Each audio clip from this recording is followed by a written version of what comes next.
ہر قسم کی تعریف اللہ کے لیے ہے جو غالب بہت نوازنے والا ہے۔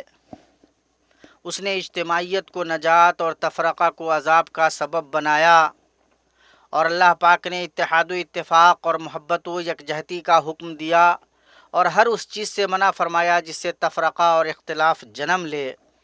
اور میں گواہی دیتا ہوں کہ سوائے اللہ کے کوئی بھی معبود برحق نہیں۔ ہم اسی سے امید باندھتے ہیں اور اسی سے خوف کھاتے ہیں۔ اللہ تبارک و تعالیٰ کا فرمان ہے، تم سب کا معبود ایک ہی معبود ہے، اس کے سوا کوئی معبود برحق نہیں، وہ بہت رحم کرنے والا اور بڑا مہربان ہے۔ اور میں گواہی دیتا ہوں کہ محمد اللہ کے بندہ اور اس کے رسول ہیں۔ آپ نے باہمی تعاون اور اتفاق کا حکم دیا اور باہمی نفرت اور جھگڑے سے منع فرمایا۔ اللہ نے آپ صلی اللہ علیہ وسلم کے ذریعہ دلوں کو اکٹھا کر دیا، حالتیں درست کر دیں۔ اللہ نے آپ کو پیغام پہنچانے اور امانت ادا کرنے کا حکم دیا۔ اللہ تبارک و تعالیٰ کا فرمان ہے، آپ کہہ دیجئے کہ اے لوگو، میں تم سب کی طرف اس اللہ تعالیٰ کا بھیجا ہوا ہوں جس کی بادشاہی تمام آسمانوں اور زمین میں ہے، اس کے سوا کوئی عبادت کے لائق نہیں، وہی زندگی دیتا ہے اور وہی موت دیتا ہے۔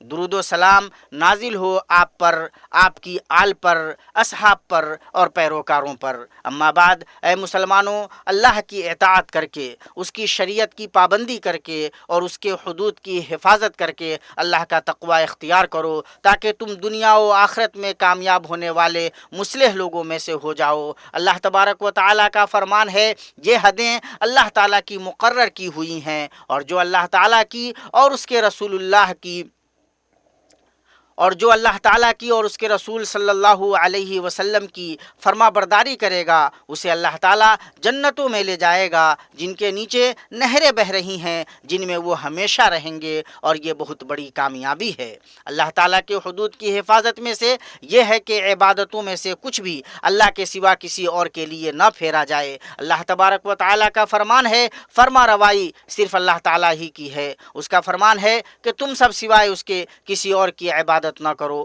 یہی دین درست ہے، لیکن اکثر لوگ نہیں جانتے۔ جو اہل توحید میں سے ہوگا وہ اہل ہدایت میں سے ہوگا، اور اس کے لیے نجات اور قابل ستائش انجام ہوگا۔ اللہ تعالیٰ کا فرمان ہے، ہم نے ہر امت میں رسول بھیجا کہ لوگوں صرف اللہ کی عبادت کرو اور اس کے سوا تمام معبودوں سے بچو۔ بس بعض لوگوں کو تو اللہ تعالیٰ نے ہدایت دی اور بعض پر گمراہی ثابت ہو گئی۔ بس تم خود زمین میں چل پھر کر دیکھ لو کہ جھٹلانے والوں کا انجام کیسا کچھ ہوا۔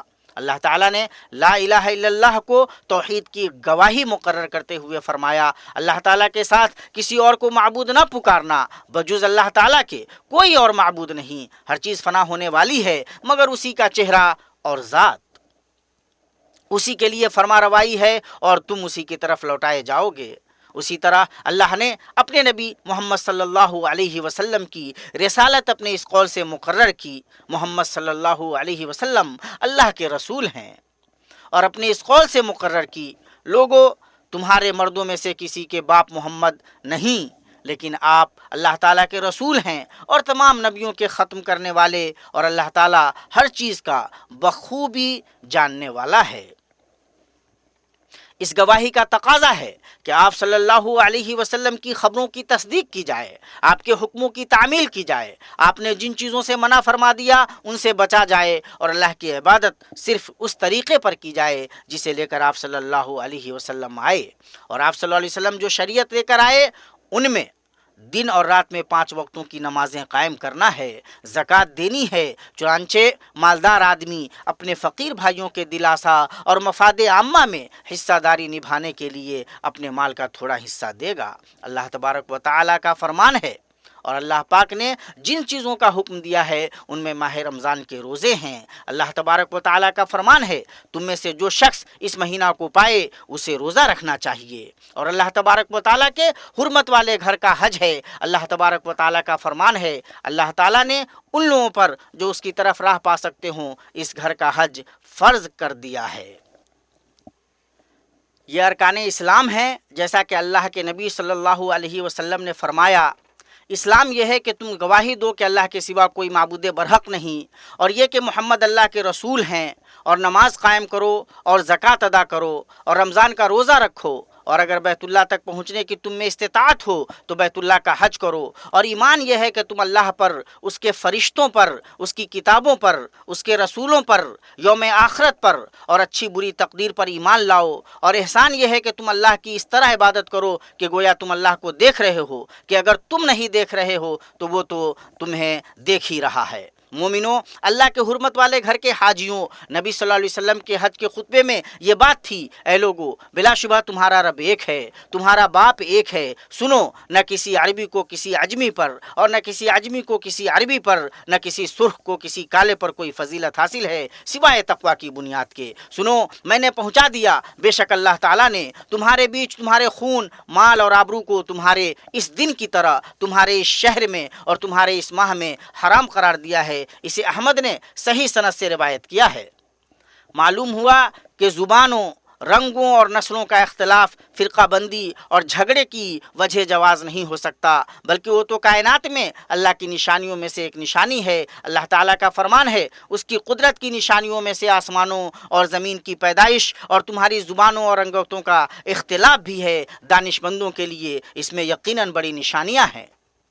جن چیزوں پر زور دینے کے لیے بکثرت نصوص وارد ہوئی ہیں ان میں اتحاد، محبت اور باہمی الفت کا حکم ہے، اور جھگڑا، تفرقہ اور اختلاف سے ممانعت ہے۔ اللہ تبارک و تعالیٰ کا فرمان ہے، اللہ تعالیٰ کی رسی کو سب مل کر مضبوط تھام لو اور پھوٹ نہ ڈالو، اور اللہ تعالیٰ کی اس وقت کی نعمت کو یاد کرو جب تم ایک دوسرے کے دشمن تھے تو اس نے تمہارے دلوں میں الفت ڈال دی، پس تم اس کی مہربانی سے بھائی بھائی ہو گئے۔ اور آپ صلی اللہ علیہ وسلم نے فرمایا، اللہ تمہارے لیے پسند کرتا ہے کہ تم اس کی عبادت کرو اور اس کے ساتھ کسی کو شریک نہ ٹھہراؤ، اور یہ کہ تم سب کے سب اللہ کی رسی کو مضبوطی سے تھام لو اور پھوٹ نہ ڈالو۔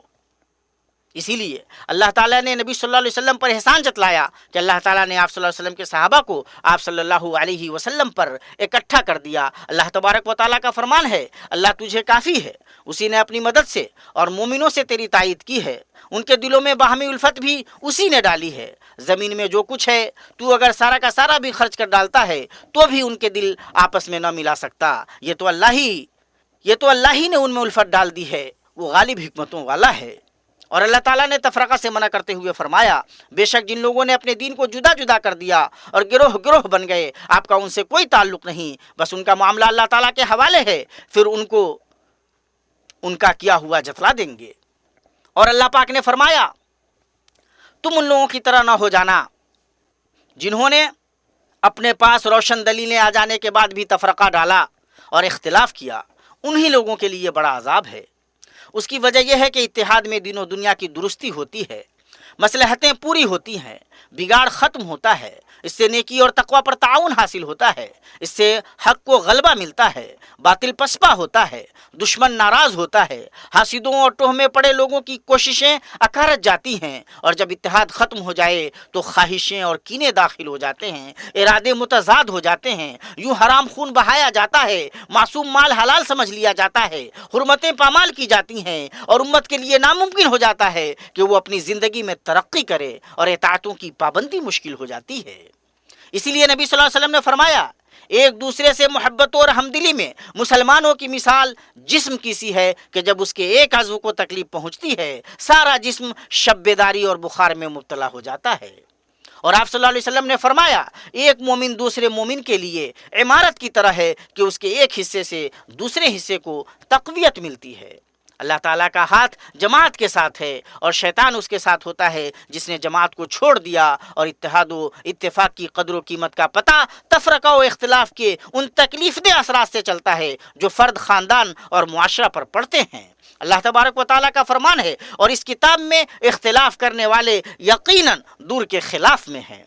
یہیں سے شریعت نے ایسی حفاظتی ضمانتیں اور ضروری قوتیں رکھی ہیں جو تخریب و تباہی کے اوزاروں کو اثر انداز ہونے سے روکتی ہیں کہ وہ معاشرے کو توڑ سکیں۔ اس نے مضبوط باڑ بنایا ہے جو خاندانی، سماجی، ملکی بلکہ عالمی سطح پر اس کی عمارت کو ٹوٹنے اور اس کے ستونوں کو کمزور ہونے سے روکتا ہے۔ یہیں سے اللہ نے مسلمانوں کو حکم دیا ہے کہ وہ جھگڑے کے وقت کتاب و سنت کی طرف رجوع کریں۔ اللہ تعالیٰ کا فرمان ہے پھر اگر کسی چیز میں اختلاف کرو تو اسے لوٹاؤ اللہ تعالیٰ کی طرف اور اس کے رسول کی طرف. اگر تمہیں اللہ تعالیٰ پر اور قیامت کے دن پر ایمان ہے یہ بہت بہتر ہے اور باعتبار انجام کے بہت اچھا ہے. اور اللہ نے فرمایا اور جس چیز میں تمہارا اختلاف ہو اس کا فیصلہ اللہ تعالیٰ ہی کی طرف ہے. یہی اللہ میرا رب ہے جس پر میں نے بھروسہ کر رکھا ہے اور جس کی طرف میں جھکتا ہوں.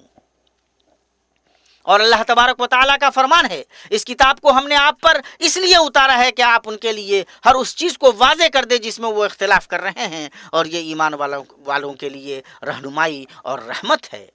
اسی طرح اللہ نے اچھے اخلاق کو برتاؤ اور ایک دوسرے پر رحم کرنے کا حکم دیا ہے. اللہ تبارک و تعالیٰ کا فرمان ہے اللہ تعالیٰ کی رحمت کے باعث آپ ان پر نرم دل ہیں اور اگر آپ بد زبان اور سخت دل ہوتے تو یہ سب آپ کے پاس سے چھٹ جاتے. سو آپ ان سے درگزر کریں اور ان کے لیے استغفار کریں اور کام کا مشورہ ان سے کیا کریں اور انہیں رغبت دلائی کہ وہ صبر اور خطاؤں سے درگزر کرنے کے اخلاق کو اپنائیں. اللہ تبارک و تعالیٰ کا فرمان ہے اور اللہ کی اور اس کے رسول کی فرما برداری کرتے رہو آپس میں اختلاف نہ کرو ورنہ بزدل ہو جاؤ گے اور تمہاری ہوا اکھڑ جائے گی اور صبر و سہارا رکھو یقیناً اللہ تعالیٰ صبر کرنے والوں کے ساتھ ہے.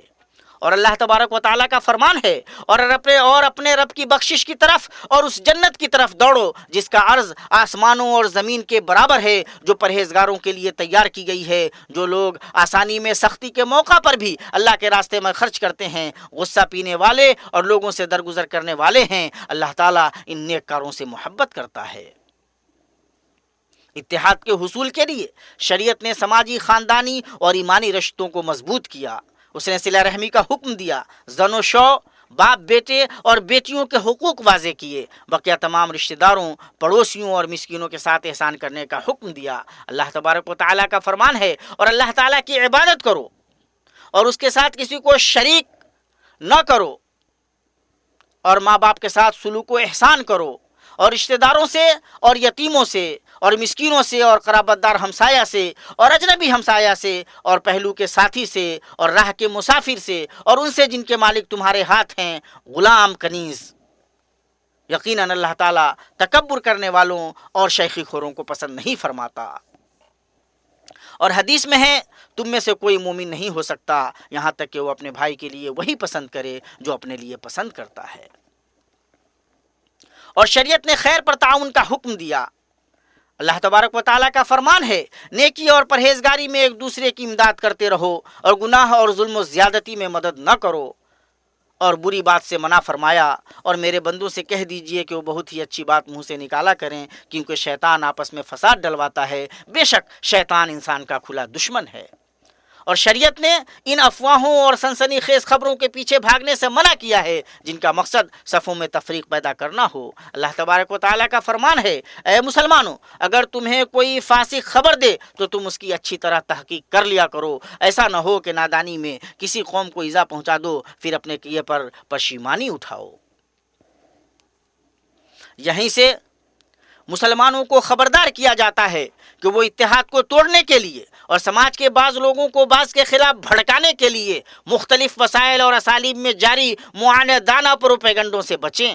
اللہ تعالیٰ نے متعدد عبادتوں کو ایسا مقرر کیا ہے کہ انہیں اجتماعی شکل میں ادا کرنا ہے جیسے آج آپ لوگوں کا سرزمین عرفات میں اکٹھا ہونا ہے اور جیسے جمعہ اور جماعت کی نماز میں اکٹھا ہونا ہے. اور جن چیزوں سے اتحاد حاصل ہوتا ہے اور جنہیں شریعت لے کر آئی ہے ان میں سماجی ہم آہنگی زکوٰۃ دینا وقف کرنا اور صدقہ نکالنا ہے. اللہ تبارک و تعالیٰ کا فرمان ہے اے ایمان والو جو ہم نے تمہیں دے رکھا ہے اس میں سے خرچ کرتے رہو اس سے پہلے کہ وہ دن آئے جس میں نہ تجارت ہے نہ دوستی اور نہ شفاعت اور کافر ہی ظالم ہیں. اسی لیے شریعت نے دو جھگڑنے والوں کو ایک دوسرے کی اخوت کی یاد دلائی ہے اور جھگڑے کے وقت صلح کی ترغیب دلائی ہے. اللہ تبارک و تعالیٰ کا فرمان ہے یاد رکھو سارے مسلمان بھائی بھائی ہیں بس اپنے دو بھائیوں میں ملاپ کرا دیا کرو. اللہ تعالیٰ سے ڈرتے رہو تاکہ تم پر رحم کیا جائے. امت کی ذمہ داری ہے کہ وہ اپنے فرزندوں کی اتحاد پر سنجیدہ تربیت کرے. اللہ تبارک و تعالیٰ کا فرمان ہے یہ تمہاری امت ہے جو حقیقت میں ایک ہی امت ہے اور میں تم سب کا پروردگار ہوں بس تم میری ہی عبادت کرو. اور اللہ تبارک و تعالیٰ نے فرمایا اور یہ کہ یہ دین میرا راستہ ہے جو مستقیم ہے، سو اس راہ پر چلو اور دوسری راہوں پر مت چلو کہ وہ راہیں تم کو اللہ کی راہ سے جدا کر دیں گی۔ اس کا تم کو اللہ تعالیٰ نے تاکیدی حکم دیا ہے تاکہ تم پرہیزگاری اختیار کرو۔ اسی طرح حکمرانوں کے لیے سم و طاعت بجا لانے پر تاکید آئی ہے تاکہ اتحاد کا مقصد پورا ہو۔ اللہ تبارک و تعالیٰ کا فرمان ہے، اے ایمان والو، فرما برداری کرو اللہ تعالیٰ کی اور فرما برداری کرو رسول اللہ کی اور تم میں سے اختیار والوں کی۔ اور صحیح میں ہے کہ نبی صلی اللہ علیہ وسلم نے فرمایا، مسلمان آدمی پر پسندیدہ و ناپسندیدہ حکم سم و اطاعت واجب ہے جب تک کہ اسے کسی معصیت کا حکم نہ دیا جائے۔ اس میں جو چیزیں داخل ہیں ان میں لوگوں کے دلوں کو حکمرانوں پر متحد کرنا، ان کی اطاعت میں لوگوں کو رغبت دلانا، ملک اور لوگوں کے احوال کی اصلاح میں ان کے ساتھ کھڑا ہونا اور ان کے لیے دعا کرنا ہے۔ اور ہر چند کے تمام جگہوں پر اتحاد کا حکم دیا گیا ہے اور تفرقہ سے منع کیا گیا ہے، لیکن موسم حج اور مقامات شعائر میں یہ اور ضروری ہے۔ حاجی کو چاہیے کہ وہ ہر اس چیز یا کام سے بچے جو اسے اس کے مناسک کی ادائیگی سے پھیرے۔ اسے چاہیے کہ وہ سب کچھ چھوڑ کر اپنے رب کی عبادت میں لگا رہے اور ہر اس چیز سے بچے جو اس کے بھائی اللہ کے مہمانوں کے سکون و اطمینان پر اثر انداز ہونے والی ہو۔ اے مسلمانوں اور صاحبان رسوخ و تاثیر، امت کے اتحاد کی کوشش کر کے، فتنوں کو بجھا کر اور ان کے داعیوں کو خاموش کر کے امت کے سلسلے میں اللہ سے ڈریں اور اللہ کے نبی صلی اللہ علیہ وسلم کی حدیث کو یاد رکھیں۔ آسانی پیدا کرو، سختی نہیں، خوشخبری سناؤ اور نفرت نہ دلاؤ۔ اور فرمایا، تم دونوں آپس میں ایک دوسرے کی موافقت کرنا، باہم اختلاف نہ کرنا۔ لڑنے والوں کو جانوں کی حفاظت اور صلح کی کوشش کر کے اللہ سے ڈرنا چاہیے، اللہ کے اس قول پر عمل کرتے ہوئے، اور اگر مسلمانوں کی دو جماعتیں آپس میں لڑ پڑیں تو ان میں میل ملاپ کرا دیا کرو، اور تم حق میں پیروکار رہو، یہ بہتر ہے اس سے کہ باطل میں تمہاری پیروی کی جائے، اور جس نے اللہ کے لیے کچھ چھوڑا اللہ اسے اس سے بہتر عطا فرمائے گا۔ اللہ کے حرمت والے گھر کے حاجیوں، اللہ کے نبی صلی اللہ علیہ وسلم نے عرفات میں خطبہ دینے کے بعد بلال کو حکم دیا تو انہوں نے اذان دی اور اقامت کہی۔ آپ صلی اللہ علیہ وسلم نے ظہر کی نماز قصر کے ساتھ 2 رکعت ادا کی، پھر انہوں نے اقامت کہی، اور آپ صلی اللہ علیہ وسلم نے 2 رکعت عصر کی نماز قصر کے ساتھ ادا کی، پھر اپنی اونٹنی پر عرفہ میں ٹھہرے، اللہ کو یاد کرتے رہے، اس سے دعائیں کرتے رہے یہاں تک کہ سورج کی ٹکیا چھپ گئی۔ پھر آپ مزدلفہ گئے اور آپ صلی اللہ علیہ وسلم اپنے صحابہ کو نرمی کا حکم دے رہے تھے اور کہہ رہے تھے، اے لوگو، تم سکینت و وقار کو لازم پکڑو، اس لیے کہ نیکی تیز چلنے میں نہیں ہے۔ جب آپ صلی اللہ علیہ وسلم مزدلفہ پہنچے تو آپ نے 3 رکعت مغرب کی نماز پڑھی اور عشاء 2 رکعت پڑھی، جمع و قصر کیا، مزدلفہ میں رات گزاری، مغرب کی 3 رکعت نماز پڑھی، فجر کی اول وقت میں وہی نماز ادا کی، پھر دعا کی یہاں تک کہ اجالا ہو گیا، پھر مینا گئے اور طلوع شمس کے بعد جمرۃ العقبہ کی 7 کنکریوں سے رمی کی، قربانی کا جانور ذبح کیا اور سر کے بال منڈوائے، پھر طواف افاضہ کیا۔ آپ صلی اللہ علیہ وسلم مینا کے اندر ایام تشریق میں رکے رہے، اللہ کو یاد کرتے اور زوال کے بعد 3 جمرات پر رمی کرتے، پہلے اور بیچ والے جمرہ پر دعائیں کرتے۔ آپ صلی اللہ علیہ وسلم نے معذور افراد کے لیے رخصت دی کہ وہ مینا میں رات نہ گزاریں۔ نبی صلی اللہ علیہ وسلم کی سنت مینا میں 13 تاریخ تک رکنا ہے اور یہی افضل ہے، اور آپ صلی اللہ علیہ وسلم نے 12 تاریخ کو جلدی نکل جانے کی بھی اجازت دی ہے۔ جب آپ حج سے فارغ ہوئے اور سفر کا ارادہ کیا تو آپ نے بیت اللہ کا طواف کیا۔ اللہ کے حرمت والے گھر کے حاجیوں، آپ معزز مقام اور فضیلت والے زمانے میں ہیں، اس میں گناہوں کی بخشش اور دعاؤں کے سنے جانے کی امید ہوتی ہے۔ اسی لیے نبی صلی اللہ علیہ وسلم نے عرفہ کے دن اپنے حج میں روزہ نہیں رکھا تاکہ ذکر و دعا کے لیے فارغ رہ سکیں، اپنے لیے، اپنے احبہ کے لیے، جن کا آپ کے اوپر حق ہے ان کے لیے، اور عام مسلمانوں کے لیے اپنے رب سے خوب دعا کیجیے کہ اللہ ان کے احوال درست کرے اور انہیں حق پر متحد کر دے۔ جنہوں نے آپ پر احسان کیا ہے ان کے لیے دعا کرنا نہ بھولیے، جیسا کہ حدیث میں ہے، جو کوئی تمہارے ساتھ کوئی بھلائی کرے اسے اس کا بدلہ دو، اور اگر بدلہ نہ دے پاؤ تو اس کے لیے دعا کرو۔ جن لوگوں نے مسلمانوں پر احسان کیا ہے ان میں وہ لوگ ہیں جو حرمین شریفین کی خدمت کرتے ہیں، اللہ کے مہمانوں کی راحت کے لیے راتوں کو جگتے ہیں، اور ان میں سے فہرست خادم حرمین شریفین، ان کے ولی عہد اور ان کے ساتھ کام کرنے والے ہیں، ان کے لیے اللہ تعالیٰ سے دعا کیجیے۔ اے اللہ، اے حی قیوم، اے صاحب جلال و اکرام، ہم تجھ سے دعا کرتے ہیں کہ تو خادم حرمین شریفین شاہ سلمان بن عبدالعزیز کو توفیق یاب کر۔ اے اللہ تو ہر خیر میں ان کا معین و نصیر ہو۔ اے اللہ وہ مسلمانوں کے اتحاد کے لیے جو کوششیں صرف کر رہے ہیں ان پر انہیں بہترین بدلوں سے نواز۔ اے اللہ ان کے امین ولی عہد محمد بن سلمان کو بابرکت کر۔ اے اللہ ان کے ذریعہ شاہ کے بازو مضبوط کر اور انہیں اتحاد کے اسباب میں سے بنا۔ اے اللہ حاجیوں کا حج قبول کر، ان کے معاملات آسان کر، ان کے ساتھ جو برائی کا ارادہ کرے ان کی طرف سے تو اس کے لیے کافی ہو جا۔ اللہ انہیں ان کے ملک صحیح سالم اور سرخرو لوٹا کہ تو نے ان کے گناہ بخش دیے ہیں اور ان کی ضرورتیں پوری کر دی ہیں۔ اے اللہ مسلمان حضرات و خواتین کو بخش دے، ان کے رشتوں کو جوڑ دے، ان کے دل درست کر، ان کے معاملات کا ذمہ لے لے، انہیں ان کے ملکوں میں امن سے نواز، انہیں متحد کر دے، ان کی جانوں کی حفاظت فرما، ان کی روزیوں میں برکت دے اور انہیں بہترین اقوال و اعمال اور اخلاق کی توفیق دے۔ پاک ہے آپ کا رب جو بہت بڑی عزت والا ہے ہر اس چیز سے جو مشرک بیان کرتے ہیں۔